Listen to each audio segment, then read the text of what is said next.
Bom dia, sejam bem-vindos ao canal do Antonista. Esse é o meu canal, onde eu exploro temas que eu acho relevantes e interessantes. E hoje eu vou tratar de um tema que eu acho muito interessante, pessoalmente, e também muito relevante, e não suficientemente tratado, por exemplo, nos debates a respeito de religião, onde você tem um lado que acredita que Deus, ou deuses, ou espíritos existem realmente, e um outro lado que acredita que isso é impossível, ou que não é demonstrado, ou que nós não temos motivos o suficiente para acreditar nisso. Eu percebo que nesses debates, claro que é um tema presente, mas não se fala o suficiente da origem desses conceitos, ou das possíveis origens desses conceitos, certo? Então, esse canal ele tem um pouco esse foco, e hoje eu vou tratar de um mecanismo ou de um aspecto da psicologia humana que parece estar por trás da formação desses fenômenos religiosos. Então vamos lá, conversar um pouco a respeito desse mecanismo.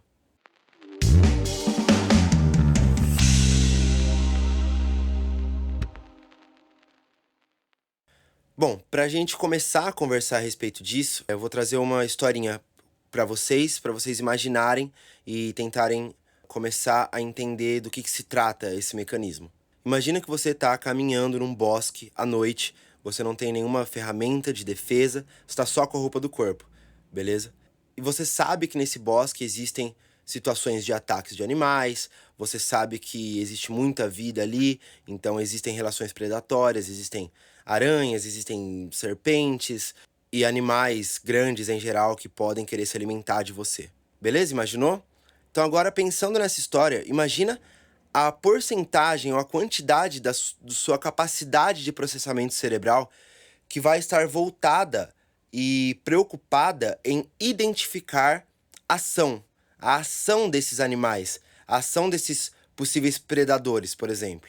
Essa habilidade de estar sempre procurando esses padrões que indiquem a agência, ela é muito relevante, muito importante na nossa sobrevivência. E o desenvolvimento dessa habilidade parece estar relacionado com algumas coisas. Como, por exemplo, nós somos seres sociais.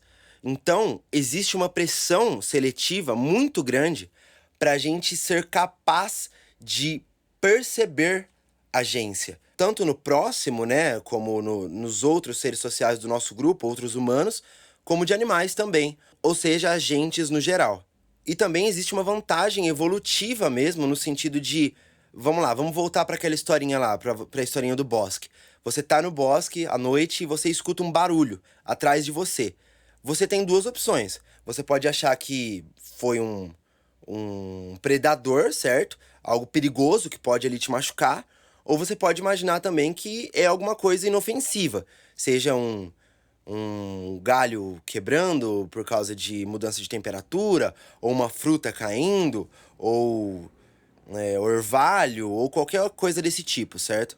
Se você age como se a hipótese de que não existe um agente ali, é só uma fruta caindo, por exemplo, é verdade, e de fato, na verdade, existe um agente ali que pode te fazer mal, você vai ficar ali parado, certo? E o agente, esse predador, pode te pegar e te machucar e tudo mais. Agora, se você age como se fosse um agente, você age como se fosse um predador, e é só uma fruta caindo, você vai sair correndo e tá tudo bem também, tá tudo certo. Você vai se proteger e você não vai ter grandes prejuízos em relação a isso. Então você percebe que é vantajoso a gente imaginar que é um agente, imaginar que é um predador, mesmo não sendo, existe uma vantagem evolutiva para isso. E essa preocupação em identificar agentes, ela se torna hiperativa por esse motivo. Hiperativa no sentido de que ela vai ser ativada até nos casos em que não existe um agente ali. Então, às vezes você pode ter uma identificação ou uma detecção de agência que é indevida. Isso acontece com todos os seres que são sociais ou que têm um sistema nervoso mais desenvolvido.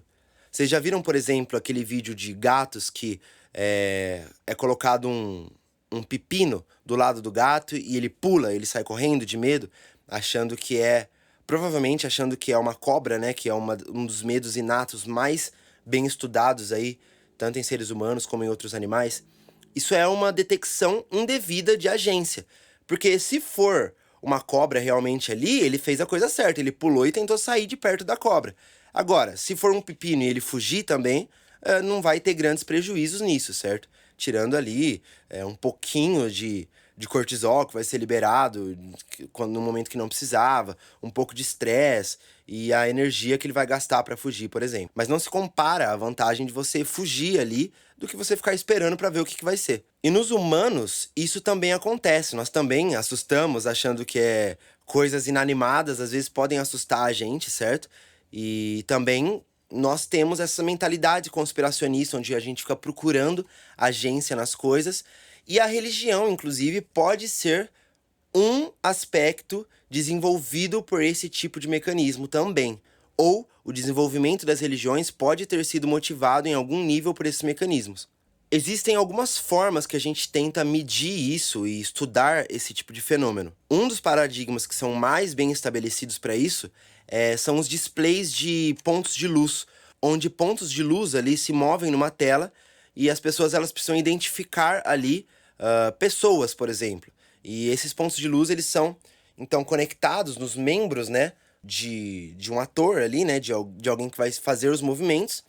E essa luz vai ser captada e então vai ser mostrada em um display, em uma tela, onde as pessoas vão precisar identificar ali esse movimento humano. E nós conseguimos identificar isso mesmo sob ruído, ou seja, outros pontos de luz ali se movendo de forma aleatória, nós conseguimos dentro disso identificar essas movimentações. O nosso cérebro é muito preciso e muito eficiente em fazer isso, identificar esses movimentos. Existe um experimento também que é mais antigo, se eu não me engano é da década de 40, de Heider e Simmel, que existe ali uma tela em branco onde formas geométricas interagem naquela tela de forma meio aleatória. Então tem ali um quadrado e um retângulo, né? E dentro do retângulo tem um triângulo e depois o triângulo parece que abre uma porta ali, sai e se comunica com outras formas geométricas. E os participantes desse experimento, eles são então requisitados para descrever o que está acontecendo ali. E uma maioria esmagadora dos participantes descreve aquilo de forma como sendo agentes. Então, o triângulo está fazendo determinada coisa. Tem gente até que identifica ali pessoas. Então fala, o triângulo de dentro é um marido e tá sendo traído pela bolinha que é a esposa e outro triângulo, e daí ele quer bater no outro triângulo, e eles criam uma narrativa, porque nós realmente pensamos dessa forma narrativa e pensamos dessa forma teleológica, e a gente vai chegar lá também, inclusive, daqui a pouco. Enfim, isso se manifesta de muitas outras formas. A gente detecta imagens em nuvens, a gente detecta rostos em tudo, qualquer tipo de padrão aleatório. E nós até atribuímos desastres naturais a agentes, por exemplo. Teve um terremoto no Japão em março de 2011, foi bem noticiado e foi um evento bem grande. E 40% das pessoas atribuíram isso a Deus, atribuíram isso a uma agência. Então, até um fenômeno que sabidamente é natural e que não precisa de agência, que nós sabemos como que funciona sem ter uma agência ali, simplesmente pelo movimento das placas tectônicas, que é uma coisa natural, e as pessoas costumam atribuir isso à agência. Então eu vou pegar esse exemplo aí do terremoto do Japão já para linkar com a ideia original do vídeo, que é como a nossa psicologia ela é voltada para a detecção de agência. E de como nós inferimos deliberação e intencionalidade como os motores e organizadores de eventos e de contextos e de situações que acontecem. E isso se conecta muito também no aspecto teleológico das religiões. Por exemplo, os argumentos teleológicos a respeito da existência de Deus, eles me parecem se basear ou se apoiar nesse tipo de mecanismo psicológico para fazer algum sentido. Por exemplo, o argumento de William Paley, do relojoeiro cego, que eu acredito que a maioria das pessoas aqui vai estar familiarizada com ele. Você está andando numa praia e você acha um relógio. Você olha para o relógio e imagina que aquilo foi feito por um agente, foi feito por uma mente inteligente. Da mesma forma, quando você olha para o mundo, você olha para uma árvore, você olha para as nuvens e para o ciclo da água e tudo mais, você pode inferir ali que existe um agente por trás daquilo. Quando, na verdade, nós temos exemplos de que relógios são feitos por relojoeiros e nós também temos exemplos de que coisas naturais, como árvores, por exemplo, ou até o próprio mundo, se forma de forma natural, sem a interferência de um agente. Nós sabemos que a árvore cresce ali de forma natural. Ninguém precisa fazer a árvore. E também rios, nuvens, tudo isso a gente entende o processo de formação dessas coisas. E como que essas coisas se formam sem a interferência de um agente, aparentemente, né? Mas esse tipo de mecanismo psicológico possibilita a formulação e o poder de convencimento desses argumentos teleológicos. Então, esse aspecto da psicologia humana é traduzido nas religiões dessa forma. Foi demonstrado, por exemplo, que crianças têm uma visão teleológica ou uma detecção teleológica mais prevalente do que adultos. E isso indica que pensar de forma teleológica, pensar como se as coisas tivessem um propósito ou fossem resultado de uma deliberação, é natural para o humano. A não conformidade com esse tipo de raciocínio é uma coisa adquirida ou treinada, praticada, depois de muito tempo de experiências no mundo real. Enquanto adultos, nós temos mais noção de que objetos naturais não são teleológicos, e um artefato humano é, por exemplo. Crianças têm menos essa distinção.